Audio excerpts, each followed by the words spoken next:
My name is Richard Cotton. I am a fourth generation from the village here of Asbury, and my children are of the fifth generation.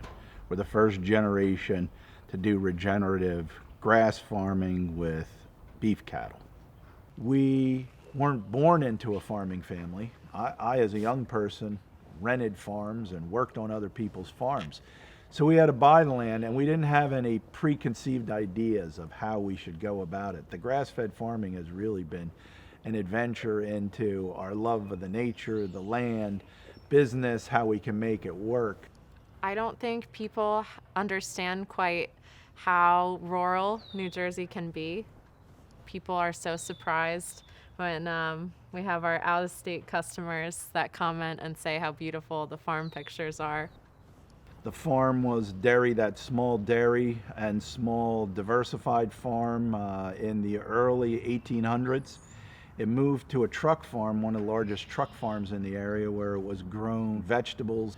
It was irrigated from the river, from the Musconetcong, where they flooded the fields. The chemical fertilizers and spray to get that one-dimensional type of a crop and alienate anything else that was growing as a competition happened. And for us and my son, Bryce, the journey to take the farm from what was really kind of a resource that was depleted to a regenerative farm to grow healthy food and to respect the watershed and the waterway, that's been kind of our journey and legacy, to show this farm as a demonstration. We have 1.5 miles on the Musconetcong River. And when you start to look at the natural resources, you start to look at how you can maintain, how you can improve them. So our farm today is very diverse. We have no-kill fly fishing lodge that we run. Some of our first baseline work for the farm was to identify what the organic matter was. And the organic matter on the farm, from where it had previously been managed, was less than 0.5% organic matter. And today, through the influence of cover crop, regenerative farming, the animals, the biological diversity, we're between 6 and 7% organic matter, which has taken us about 10 or 12 years. And in nature, the system will heal itself if you give it time. If we were ranked the #1 grassland bird site a few years ago by Audubon, we have eagles that nest and go through the property. We have diversity of wildlife, and they're wonderful things to see and live among.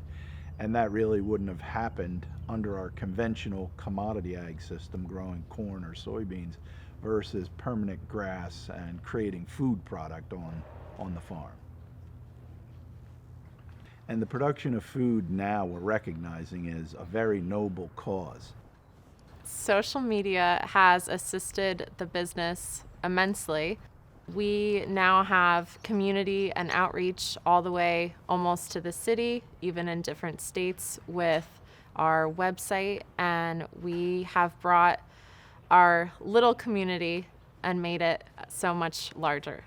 We've connected with people we wouldn't have even met and brought them here to our farm.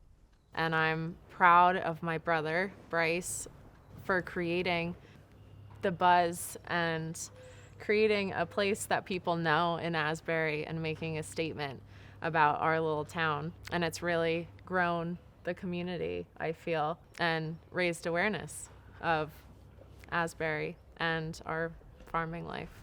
So the next generation of young people that get involved, it's imperative for me and a lot of people to make sure that they have a base of markets, they have a base of tools, and that it's helping support all the people that live in the watershed.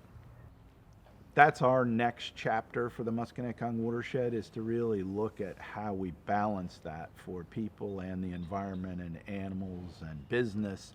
And that diversity is exciting to me, to try to look at it in an integrated way, not a one-dimensional way. And I think whether you talk about biology, people, living communities, there has to be diversity and there has to be integration in it, because one dimension just never works.